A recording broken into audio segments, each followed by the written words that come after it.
Hello, ladies and gentlemen, and welcome back to the channel. My name is Patrick Lynn. As I did earlier, I did a video on the Flyers announcing that they will be retiring the number 88, Eric Lindros' jersey. I wanted to come on and say the company that Eric Lindros is joining is a select group, an elite group of players in Flyers history that have earned this honor that Lindros is getting. It's not like many other teams that retire jerseys 15,000 different players like the Toronto Maple Leafs in their, you know, career. The Flyers only have a select few guys that they have retired.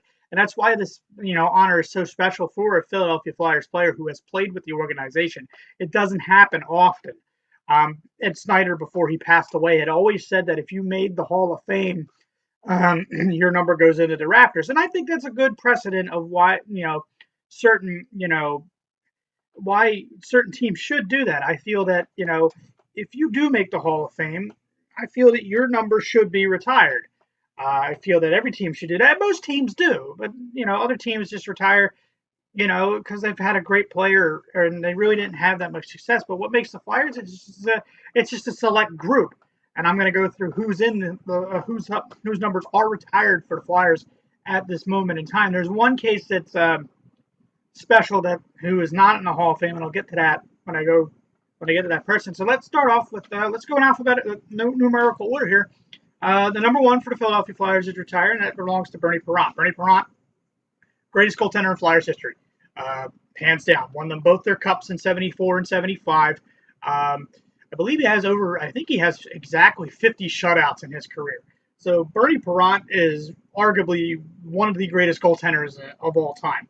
Um, Bernie's he stayed in the organization as a goaltending coach, and he coached the likes of Pelle Lindbergh and Ron Hextall uh, for that honor. That's why Hextall and Lindbergh were pretty good goaltenders when Bernie was teaching them, because he taught them the ways of the game.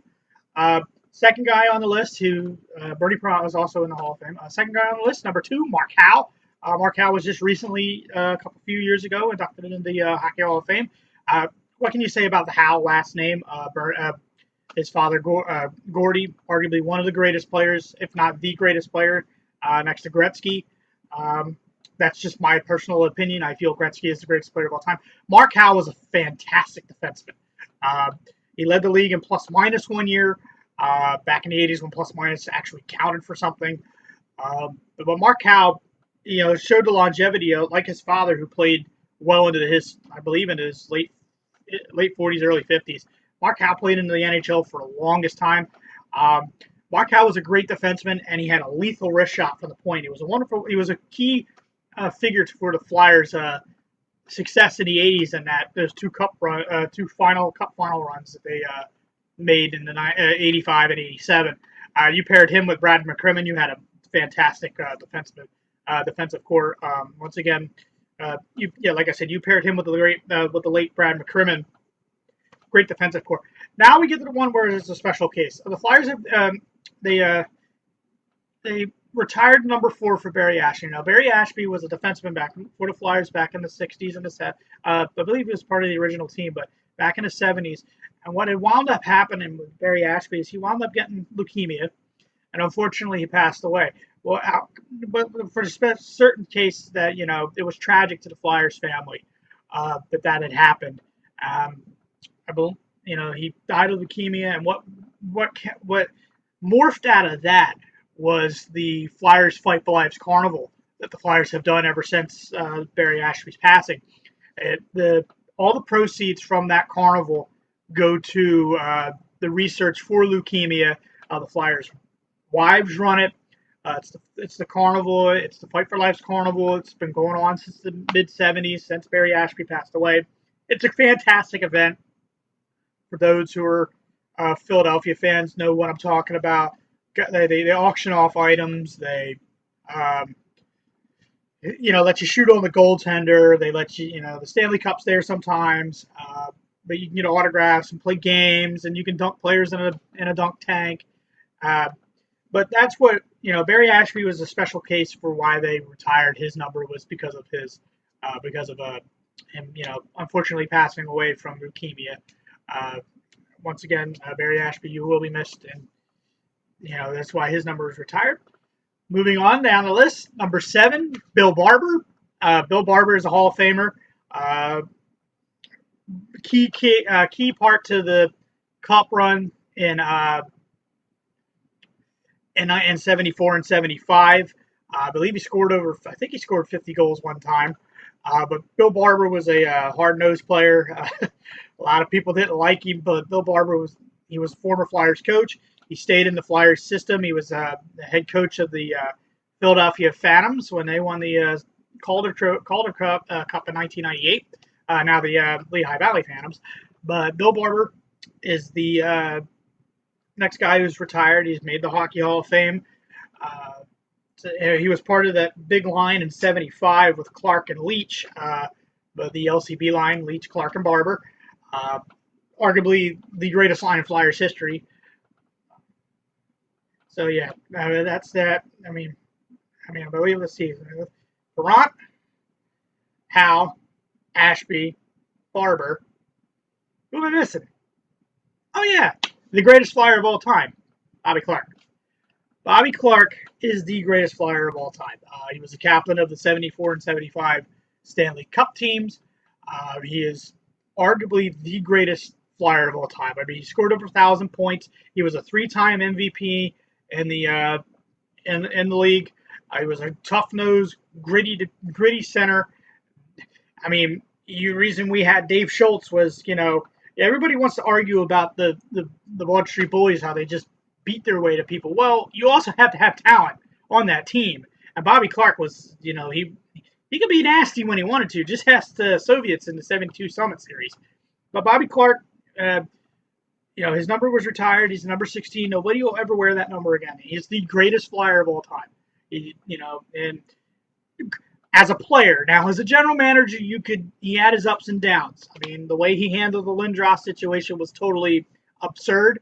I totally agree that, Bobby Clark didn't know that, he was from that old mindset of back in the day of, concussions. Guy got his bell rung, he'll be fine. Not so much in the case of Lindros due to the fact that, concussions are a very big, serious issue. And Clark didn't understand that when he was the general manager of the Flyers. He just figured out he can get up and just, go ahead and you're fine, don't get back out there and play. But Bobby Clark is, like I said, arguably the greatest Philadelphia Flyer of all time. There's no doubting that. His leadership, his tenacity, his meanness, but he could score and he could play. And, he was a key cog, like I said, with Leach and Barber on that LCB line. And that leads us to Eric Lindros. Eric Lindros, of course, is going to have his number retired on January 18th against the Toronto Maple Leafs, which is fitting because Toronto was the team that he grew up watching. So I kind of like that. They're going to have that tie in there. I don't know who's going to show up for the ceremony. I believe Remberg and LeClaire will be there for that. But Lindros he is entering an elite group of guys who, are basically very rare people get their numbers retired. And, I'm very proud that Eric Lindros is going to be going and getting his number retired. It's well deserved. And I feel that the Flyers have always said that. If you make the Hall of Fame, your number will be retired. And that most teams should do that precedent. I know there's a league wide of Gretzky's number 99. No one's allowed to wear that, kind of like Jackie Robinson in baseball. But Lindros, like I said in my last video, at his time for the 5-year period, he was the most dominant power forward. Yes, injuries happened, concussions happened, but Eric Lindros was the most dominant power forward for a good 5-year stretch. And and that is the reason why he's going into the Hall of Fame. I can give the reasons, yes, he could be if he was healthy, but the way he played the game, it transformed the game. And the way his speed, he was a tough guy, but he could also, he had quick hands. Lindros could shoot the puck. If you watch, I've got on my playlist, there's 2 highlight videos over about 2 hours long of his highlights. Just watch those and see how quick his hands were from, it was from 95 on till the 97 Cup run. Yeah, he didn't, fulfill on a cup, but these things happen. Nobody's perfect. But Eric Lindros deserves to have his number retired. He deserves to be in the Hall of Fame, and I stated that in the last episode. But he is going into a class of guys that that are up in the banners. I mean, up on the rafters. That arguably the greatest Flyers of all time: Bernie Perrant, Mark Howe, Barry Ashby, Bill Barber, and Bobby Clark. There's only 5 guys up there. Lindros will be the 6th. So that's a rare occurrence that the Flyers retire a number. And there's guys out there they could retire. I mean, I feel that they should retire to number 31 for Pelle Lindbergh. I don't think anybody should wear that number for what the tragedy that happened to Pelle. But we move on, and nobody since Pelle, I don't believe anybody since Pelle passed away has worn the number 31. So hopefully they keep that off, and maybe they'll retire that. But I mean, the Flyers have their Flyers Hall of Fame, and there's a lot of guys in that. But to have your number retired by this organization shows a lot that the organization doesn't just hand these out like what's the term? Just doesn't hand these out like Christmas presents or like lottery tickets. Just they don't hand it out that often. And when it is handed out for this organization, it's a special occasion. And Mark Howe is the last guy to get it, and now Eric Lindros will get his number retired. So, Eric, thank you again. The Flyers are a class organization. Despite what other fans think, the organization does take care of its players when they do retire. They're a family.